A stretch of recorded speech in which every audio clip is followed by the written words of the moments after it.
বন্ধু বান্ধৱীসকল মই চাওক মোৰ চাহৰ জুতিৰ বাবে চাহৰ লগত কি খাম তাকে ভাবি পেলাই মই প্ৰায় এনেকুৱাকৈ বনাই লওঁ। এয়া ৰষ্টেড চানা মই চানা ভাজি লৈছোঁ, অলপ পিছত বাদামো ভাজিম। এয়া বাদাম মই ভাজিম। এনেদৰে দুইখিনি ভাজি পেলাই লগাই লৈ পেলাই মই চাহৰ জুতি লওঁ। এয়া আৰু এয়া আনি থৈছোঁ, চাওক এই 2 পেকেট বাদাম আনি থৈছোঁ। এই বাদাম 2 পেকেট মই তেনেদৰে ৰাতিপুৱা চাহ খাবলৈ হ'লে এনেদৰে এয়া চানা ভাজি লওঁ আৰু বাদাম ভাজি লওঁ আৰু দুইখিনি মিক্স কৰি পেলাই মই বৈয়ামত ভৰাই থওঁ। তাৰপিছত চাহৰ লগত খাওঁ। এনেদৰে মই বাদাম আৰু বুট যথেষ্ট আনি লওঁ আৰু এইটো খুব সুন্দৰকৈ আমাৰ ডায়েবেটিছ ৰিভাৰ্ছ কৰিবলৈ হওক বা আৰু ৱেট লছ কৰিবলৈ হওক এইবিলাকে যথেষ্ট সহায় কৰে। তাৰমানে আমাৰ ভোক লাগিলে মানে আমি এইবিলাক খাব পাৰোঁ খুব সুন্দৰকৈ। সেইকাৰণে মই এইবিলাক আনি থওঁ। আৰু বাদাম ৰষ্টেড চানাটো কি হয় কিনিবলৈও পায় পেকেট হিচাপে। মই ঘৰতে ভাজি লৈছোঁ, খুব সুন্দৰকৈ ফুলিছে চাওকচোন কি সুন্দৰ হৈছে। আৰু বাদামো এয়া মই ভাজিম অলপ পিছতে।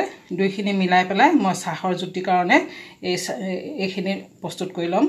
আৰু ধন্যবাদ। আপোনালোকেও এনেদৰে ব্যৱহাৰ কৰিব যিসকলে ৱেট লছ কৰিব বিচাৰে বা ডায়েবেটিছ ৰিভাৰ্ছ কৰিব বিচাৰে। এনেকুৱা খাদ্য তালিকাত এইবিলাকো আপোনালোকে খাদ্য তালিকাত আপোনালোকে ল'ব। বৰ্তমান মই বাদাম ভাজি আছোঁ। এইবিলাক হ'ল বুট আৰু বাদাম। এনেদৰে খালে মানে আপোনালোকৰ বহুত দেৰিলৈকে ভোক নালাগিব।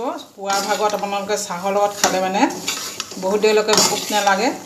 আপোনালোকে এনেদৰে বাদাম আৰু ল'ব পাৰে, বুট ৰষ্টেড চানাটো ল'ব পাৰে, কোনো অসুবিধা নহয়। আপোনালোকৰ চুগাৰ বা ডায়েবেটিছ খুব সুন্দৰকৈ নিয়ন্ত্ৰণ হৈ থাকে, নেবাঢ়ে এইবিলাক খালে। কাৰণে খাবলৈ কিছুমানে বাদাম ভয় কৰে, কিন্তু এইটো ল' কাৰ্বহাইড্ৰেট হয়। কিমান % আছে বুলি কৈছিলে, মই পাহৰিছোঁ পাৰ্চেণ্টেজটো, কিন্তু ল' কাৰ্বহাইড্ৰেট হয়। খাব পাৰে। নাটছবিলাক বস্তুটোৱে খাব পাৰে, চুগাৰ হওক বা ৱেট লছ কৰিব বিচৰা সকলে খুব সুন্দৰকৈ খাব পাৰে। মই এয়া চাহৰ জুতিৰ কাৰণে এয়া বাদামো ভাজি লৈছোঁ। এতিয়া এইদৰে বাদাম ভাজি ল'লে কোনো অসুবিধা নহয়, সকলোৱে খাব পাৰিব। আৰু আপোনালোকে খাওক, ইভিনিঙৰ চাহৰ লগতো খাব পাৰিব এইদৰে বাদাম ভাজি ল'লে আপোনালোকে। আৰু ভিডিঅ'টো চোৱাৰ বাবে ধন্যবাদ।